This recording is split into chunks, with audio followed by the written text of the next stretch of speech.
दुनिया के सबसे बड़े और घने जंगल अमेज़न में रंग बिरंगे पक्षियों का एक बड़ा झुंड रहता था। उन्हीं में से एक छोटा लाल नीले पंखों वाला तोता था, मिको। मिको बहुत जिज्ञासु था। उसे नई नई जगहें देखना पसंद था। एक दिन मीठे फलों की खुशबू के पीछे पीछे उड़ते उड़ते वह अपने झुंड से बहुत दूर निकल गया।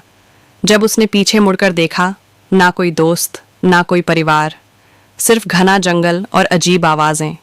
अचानक आसमान काला हो गया। तेज बारिश शुरू हो गई। अमेज़न की बारिश छोटी नहीं होती, बड़ी बड़ी बूंदें जैसे पत्थर। मिको डर गया, लेकिन उसने हिम्मत नहीं हारी। उसे माँ की बात याद आई, मुश्किल में ऊंचे पेड़ की घनी पत्तियों के नीचे छिप जाना। वह उड़कर एक बड़े पत्ते के नीचे छिप गया। तूफान गुजर गया। मिको बच गया। सुबह हुई। मिको खाने की तलाश में नीचे उतरा। तभी उसने एक टहनी पर चमकती आंखें देखीं, जो एक सांप था। सांप धीरे धीरे उसकी तरफ बढ़ रहा था। मिको डर गया, लेकिन उसे अपने पापा की सिखाई ट्रिक याद आई। खतरे में जोर से आवाज करो। मिको ने इतनी तेज आवाज निकाली कि आसपास के बंदर चौंक गए। बंदरों ने शोर मचाया और सांप डरकर फिसलकर नीचे गिर गया। मिको फिर से बच गया और अपने झुंड को खोजने निकल गया। जब मिको उड़ रहा था, अचानक उसके ऊपर एक बड़ा शिकारी पक्षी मंडराने लगा। उसकी परछाई नीचे जमीन पर दिख रही थी। मिको ने तेजी से घने पेड़ों के बीच झिग जैग उड़ान भरी। बड़े शिकारी को मोटी टहनियों के बीच घुसने में दिक्कत हुई। कुछ ही पलों में शिकारी हार मानकर उड़ गया। मिको की सांसें तेज थीं, लेकिन उसकी हिम्मत और तेज थी। शाम को दूर से उसे जानी पहचानी आवाज सुनाई दी। मिको, मिको। वह उसके झुंड की आवाज थी। उसने पूरी ताकत से जवाब दिया। कुछ ही देर में उसका परिवार उसे ढूंढता हुआ आ गया। सबने उसे गले लगाया। मिको ने उस दिन सीखा, जिज्ञासा अच्छी है, लेकिन सावधानी उससे भी जरूरी है। मिको अपने झुंड के साथ फिर से सुरक्षित था, लेकिन अब वह पहले जैसा शरारती और लापरवाह नहीं रहा था। उसकी आंखों में अब समझदारी और अनुभव की चमक थी। एक रात, जब पूरा अमेज़न रेन फॉरेस्ट शांत था, मिको ने दूर नदी के पार एक अजीब सी नीली रोशनी देखी। ये क्या है? उसने सोचा। इस बार उसने अकेले जाने की गलती नहीं की। वह अपने दो दोस्तों लूना और टिको को साथ ले गया। नदी के ऊपर चांद की रोशनी पड़ रही थी।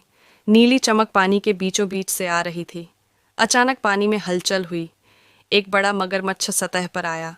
लूना डर गई, लेकिन मिको ने फुसफुसाया, ऊपर से गोल घेरा बनाकर उड़ो, नीचे मत जाना।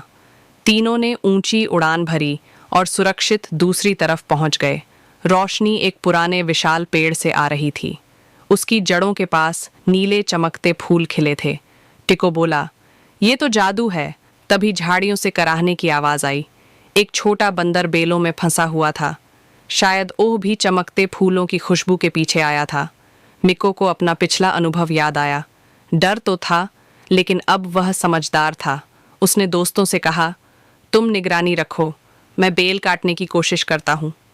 तीनों ने मिलकर अपनी चोंच से बेलें डीली कीं। कुछ ही मिनटों में बंदर आजाद हो गया।